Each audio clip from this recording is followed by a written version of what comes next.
എല്ലാ പ്രിയപ്പെട്ടവർക്ക് യേശുവിൻ നാമത്തിൽ വന്ദനം. ദൈവത്തിൻ്റെ സാന്നിധ്യത്തിൽ നിറഞ്ഞു ജീവിക്കുന്ന ഒരു ദൈവ പൈതൽ അനുഭവിക്കുന്ന സ്വസ്ഥതയുണ്ട്, സമാധാനമുണ്ട്. ആത്മാവിൽ നിറയുക. ആത്മാവിൽ നിറഞ്ഞു ജീവിക്കുന്നവരുടെ ഉള്ളം ശൂന്യതയിലായിരിക്കില്ല. ജീവിതത്തിൽ ഒരു ശൂന്യത വരുമ്പോഴാണ് നിരാശയും അസ്വസ്ഥതകളും ഉണ്ടാകുന്നത്. എന്നാൽ ജീവിതം മുഴുവൻ ഒരു നിറവാണെങ്കിലോ, ആത്മാവിൽ നിറയുക എന്ന് പറഞ്ഞാൽ സന്തോഷത്താൽ നിറയുക, സമാധാനത്താൽ, സകല ബുദ്ധിയും കവിയുന്ന ദൈവസമാധാനത്താൽ നിറയുക, സ്വർഗീയ അന്തരീക്ഷത്താൽ നിറയുക, ഏത് പ്രതികൂലങ്ങളെ അതിജീവിക്കാനുള്ള ദൈവശക്തിയാൽ നിറയുക. ഇതാണ് ആത്മാവിൽ നിറയുക എന്ന് പറഞ്ഞാൽ. ആത്മാവ് നിറഞ്ഞവരായി സങ്കീർത്തനങ്ങളാലും സ്തുതികളാലും ആത്മീക ഗീതങ്ങളാലും പാടുവാൻ ദൈവം നമ്മെ വിളിച്ചിരിക്കുന്നു. ഒരു നിറവിൽ ജീവിക്കുവാൻ കർത്താവ് നമ്മെ വിളിച്ചു വേർതിരിച്ചിരിക്കുന്നു. ഈ ലോകം മുഴുവനും അസ്വസ്ഥതകൾ കൊണ്ട് നിറയുമ്പോൾ, ഭയം കൊണ്ട് നിറയുമ്പോൾ, നിരാശ കൊണ്ട് നിറയുമ്പോൾ, ആർക്കും തളർത്താൻ കഴിയാത്ത സ്വർഗീയമായ അഭിഷേകത്താൽ നിറഞ്ഞ് ജീവിക്കുക എന്നുള്ളത് കർത്താവ് വിളിച്ചു വേർതിരിച്ച ഓരോ വ്യക്തികൾക്കുമുള്ള അവകാശമാണ്. അതുകൊണ്ടാണ് പത്രോസിൻ്റെ 1-ാമത്തെ പ്രസംഗത്തിൽ പറയുന്നത്, വാഗ്ദത്തം നിങ്ങൾക്കും നിങ്ങളുടെ മക്കൾക്കും നിങ്ങളുടെ ദൈവമായ കർത്താവ് വിളിച്ചു വരുത്തുന്ന ദൂരസ്ഥരായ ഏവർക്കുമുള്ളതാണ്. എല്ലാവർക്കുമുള്ളതാണ് ഈ വാഗ്ദത്തം, എല്ലാവർക്കുമുള്ളതാണ് ഈ നിറവ്. സ്റ്റീവ് ജോബ്സ് എന്ന ആ മഹാനായ മനുഷ്യൻ ഒരിക്കൽ ഇങ്ങനെ പറഞ്ഞു, നിങ്ങളുടെ മക്കളെ പണക്കാരാകാൻ പഠിപ്പിക്കരുത്, നിങ്ങളുടെ മക്കളെ സന്തോഷമുള്ളവരാകാൻ പഠിപ്പിക്കുക. പണത്തിനായിട്ട് പണിപ്പെടുന്നവർ മാനുഷിക മൂല്യങ്ങളെയെല്ലാം വലിച്ചെറിയും. എന്നാൽ സന്തോഷമുള്ളവരാകാൻ, പണം ഉണ്ടാക്കുന്നത് എന്തിനാണ്? ഒരു സന്തോഷത്തിന് വേണ്ടിയാണ്. എന്നാൽ പണത്തിനു വേണ്ടി മറ്റുള്ളവരെ കൊല്ലാനും ചതിക്കാനും എല്ലാ ദുഷ്ടതകൾ ചെയ്യാനും മനുഷ്യൻ മടിക്കില്ല. സന്തോഷമുള്ളവരാകാൻ, ശരിയായ സന്തോഷം. ഒരപ്പൻ്റെ 2 മക്കളിൽ ഒരുവൻ അപ്പൻ്റെ സ്വത്തിൻ്റെ പകുതി മുഴുവൻ വാങ്ങിയിട്ട് പോയത് സന്തോഷിക്കാനാണ്. എന്നാൽ അവൻ ആ സന്തോഷം നിലനിന്നില്ല. അതൊരു ജഡീക സന്തോഷമായിരുന്നു, അത് താൽക്കാലികമായിരുന്നു. പണം തീർന്നപ്പോൾ അത് തീർന്നു. എന്നാൽ അപ്പൻ്റെ വീട്ടിലാണ് ശരിയായ സന്തോഷം. അപ്പൻ്റെ വീട്ടിലോട്ട് വന്നപ്പോൾ അവിടെ വലിയ ആനന്ദമാണ്, ആഘോഷമാണ് അവനുണ്ടായത്. ദൈവ സാന്നിധ്യത്തോട് അടുക്കുമ്പോഴാണ് യഥാർത്ഥത്തിലുള്ള സന്തോഷം നമ്മൾ അനുഭവിക്കുന്നത്.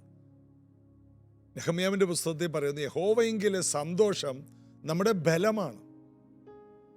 നമുക്കൊരാളുണ്ട്, നമുക്കൊരു വീണ്ടെടുപ്പുകാരനുണ്ട്. നമുക്ക് വേണ്ടി, പാപങ്ങൾക്ക് വേണ്ടി, നമ്മുടെ പാപവിമോചനത്തിന് വേണ്ടി ക്രൂശിൽ മരിച്ച കർത്താവ് നമ്മെ സ്വീകരിക്കുന്നു. നമ്മെ അംഗീകരിച്ച് കർത്താവിനെ സ്വീകരിക്കുമ്പോൾ അവൻ നമ്മുടെ ജീവിതത്തിലേക്ക് വരുന്നു. നമുക്ക് വേണ്ടി രാപ്പകൽ പ്രാർത്ഥിക്കുന്നു, നമ്മളെ ചേർക്കാൻ വീണ്ടും വരുന്നു. ഇതൊക്കെ നമ്മുടെ സന്തോഷത്തിൻ്റെ ഭാഗമാണ്. ഈ ചിന്തകളിൽ ജീവിക്കുന്നവരെ തളർത്താനോ തകർക്കാനോ ഒരു ശക്തിക്കും കഴിയില്ല.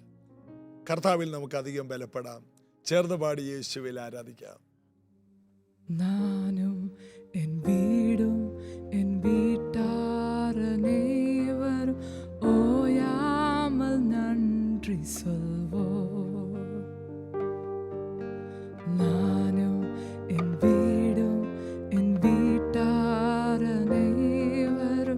ഓയാമൽ നன்றി சொல்வோம்.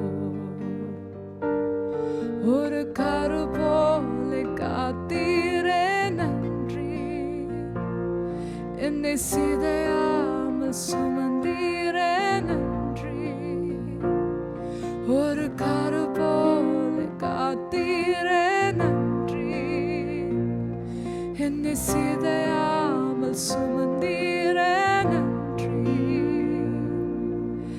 എബനേസരേ, എബനേസരേ, ഇന്നാൾ വരെ സുമന്തവരേ, എബനേസരേ,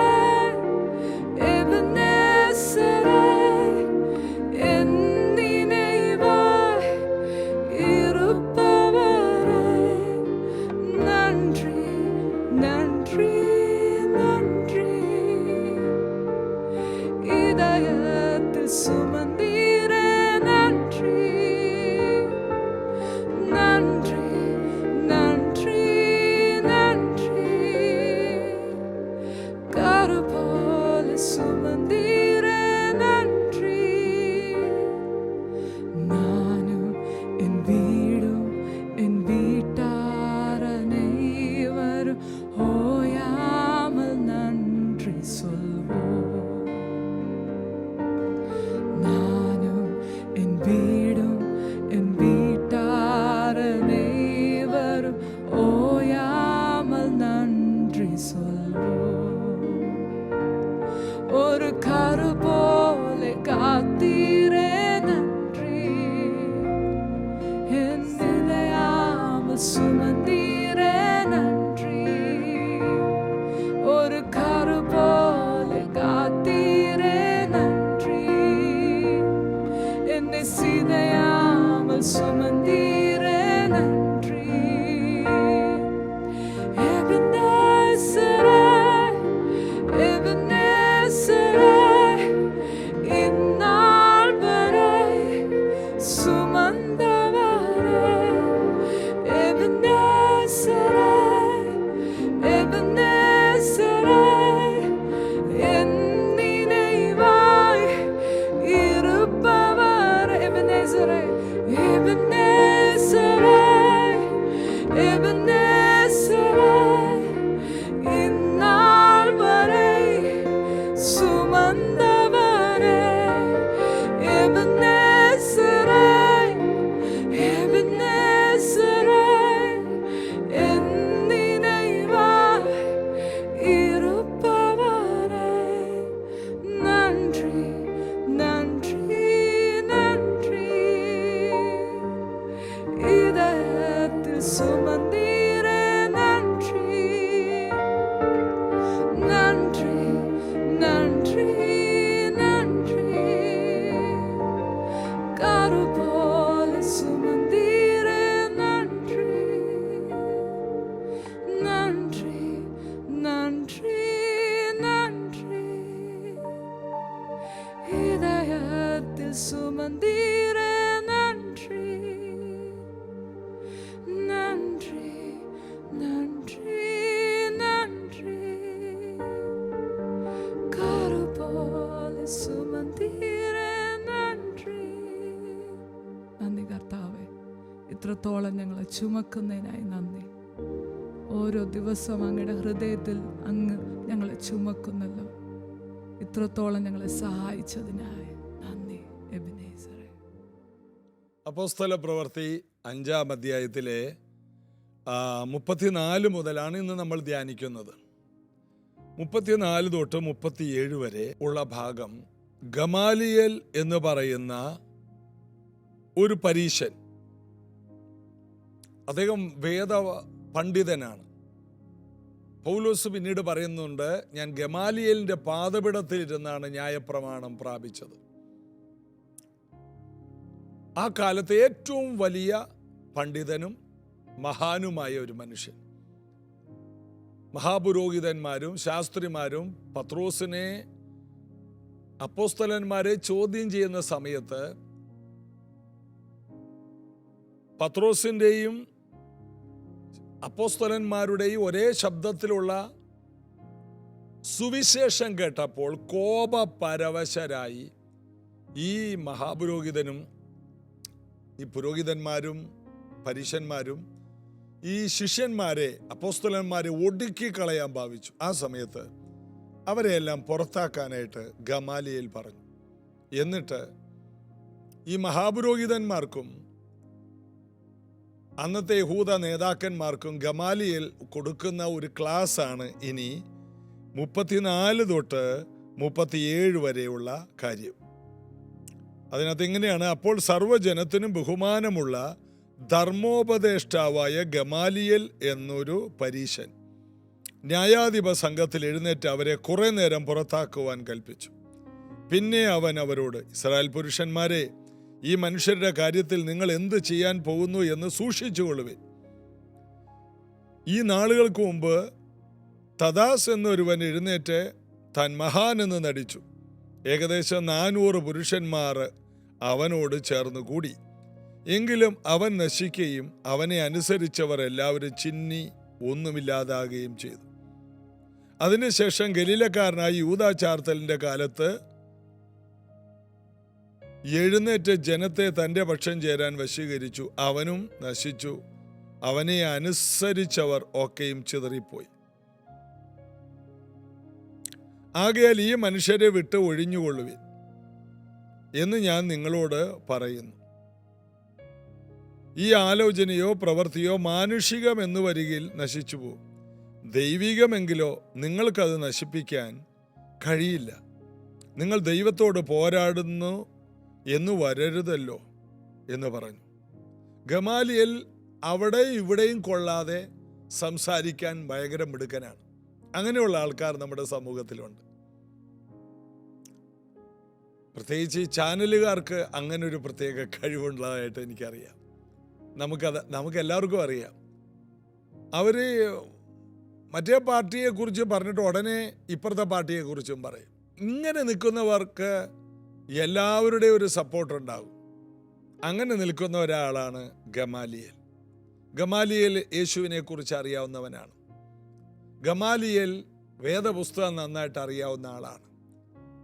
യേശു ക്രിസ്തു ദൈവത്തിൻ്റെ അടുക്കൽ നിന്ന് വന്നു എന്ന് ഉള്ള കാര്യം ഇതുപോലെയുള്ള ബുദ്ധിജീവികൾക്ക്, തലച്ചോറിൽ ന്യായപ്രമാണം കയറിയവർക്ക് അത് അംഗീകരിക്കാൻ വലിയ ബുദ്ധിമുട്ടാണ്. ഇന്നും അങ്ങനെയുണ്ട്.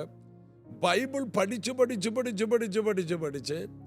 അതിൻ്റെ ആഴമേറിയ ചരിത്ര പശ്ചാത്തലങ്ങളൊക്കെ പഠിച്ച് എന്ത് ചെയ്യണമെന്ന് അറിയാത്ത കുറേ ഭയങ്കര ജ്ഞാനികളുണ്ട്.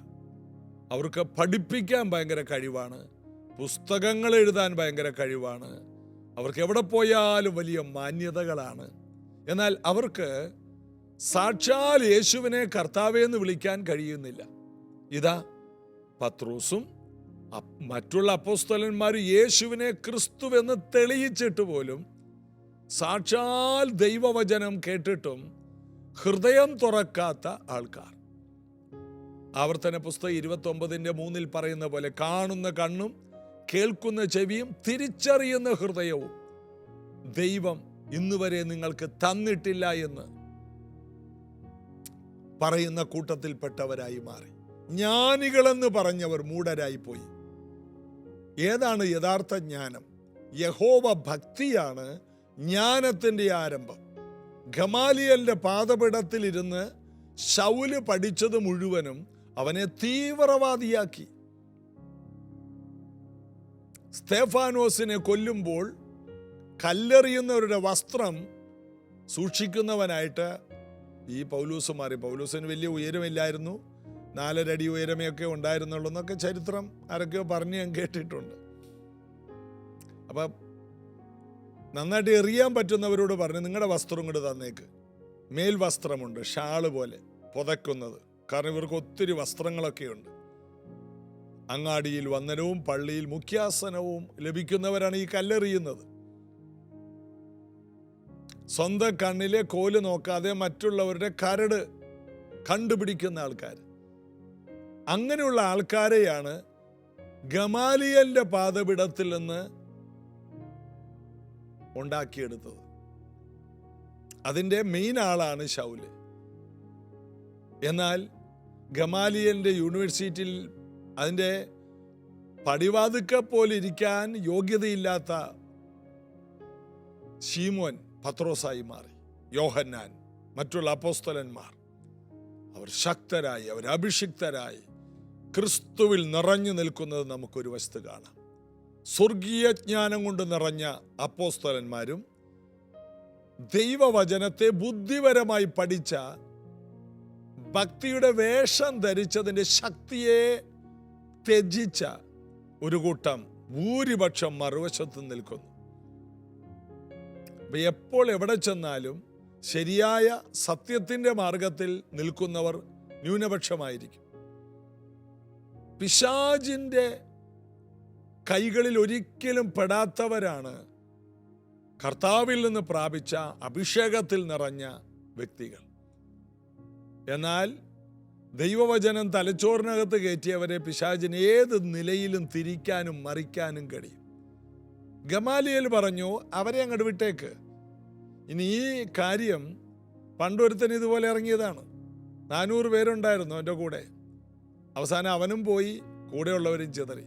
വേറൊരുത്തൻ എഴുന്നേറ്റു, അവനും ചിന്നിപ്പോയി, കൂടെയുള്ളവരും ചിതറിപ്പോയി. അതുകൊണ്ട് ഇവരെ അങ്ങോട്ട് വിട്ടേക്ക്. നിങ്ങൾ ഇതിനകത്തൊന്നും ഇടപെടണ്ടെന്നേ. കാരണം ഇത് മാനുഷികമാണെങ്കിൽ തന്നെ നിന്ന് പോകും. നിങ്ങളായിട്ട് ഇതിനു വേണ്ടി മെനക്കെടണ്ട. എന്നാൽ അടുത്തൊരു കാര്യവും കൂടി, പുള്ളിക്ക് കാര്യം ഏകദേശമൊക്കെ അറിയാം. അതുകൊണ്ട് ദൈവികമെങ്കിൽ നിങ്ങൾക്കാർക്കും ഇതിനെ ഇല്ലാതെയാക്കാൻ കഴിയില്ല. അപ്പൊ രണ്ടാമത് പറഞ്ഞ കാര്യം അതായിരുന്നു ശരിയായ കാര്യം. അപ്പോൾ ഇദ്ദേഹം ഗമാലിയേൽ പറയേണ്ടിയിരുന്നത് ഇതായിരുന്നു, ഇത് ദൈവികമാണ്, ഇതിനെ ഇല്ലാതെയാക്കാൻ നിങ്ങൾക്ക് കഴിയില്ല എന്ന് പറഞ്ഞിരുന്നെങ്കിൽ ഗമാലിയേലിന്റെ ഗമ അതോടെ തീരും. അതുകൊണ്ട് താന് ഇലയ്ക്കും മുള്ളിനും കേടുവരാതെ സംസാരിക്കാൻ പഠിച്ച മിടുക്കനാണ്. എങ്ങനെ, എവിടെ, എപ്പോൾ സംസാരിക്കണമെന്ന് തനിക്കറിയാം. എന്നാൽ അപ്പോസ്തലന്മാർക്ക് അങ്ങനെ മറ്റുള്ളവരെ പ്രസാദിപ്പിച്ച് സംസാരിക്കണമെന്ന് താല്പര്യമില്ല. കാരണം ഞങ്ങൾ ദൈവത്തെ പ്രസാദിപ്പിക്കാൻ ഇറങ്ങി തിരിച്ചവരാണ്. ഞങ്ങൾ ആ ഗലീല കടലിന്റെ ചുറ്റുമൊക്കെ ജീവിച്ചവരാണ്.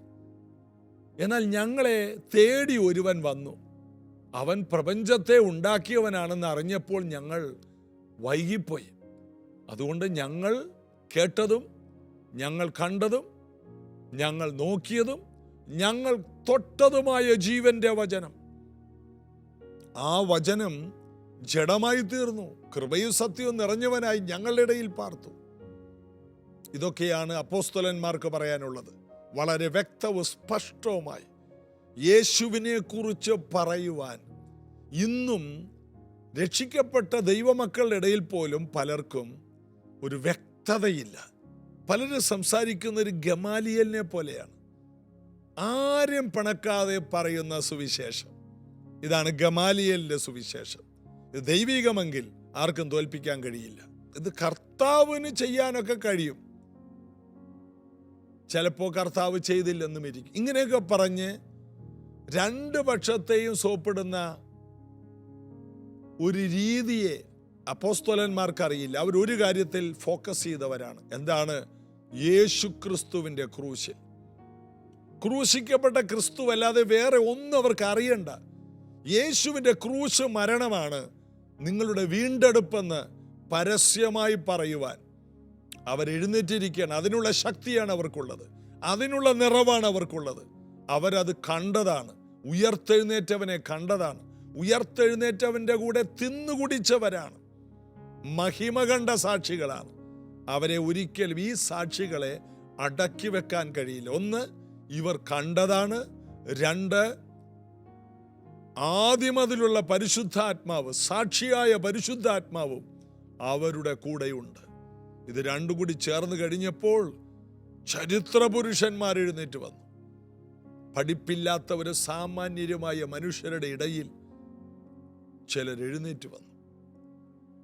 സ്കൂളിൽ പോലും പോകാത്ത പത്രോസിന്റെ ഒരു വാക്കിന്റെ ജ്ഞാനം പോലും ഗമാലിയേലേ താങ്കൾക്കില്ലാതെ പോയല്ലോ.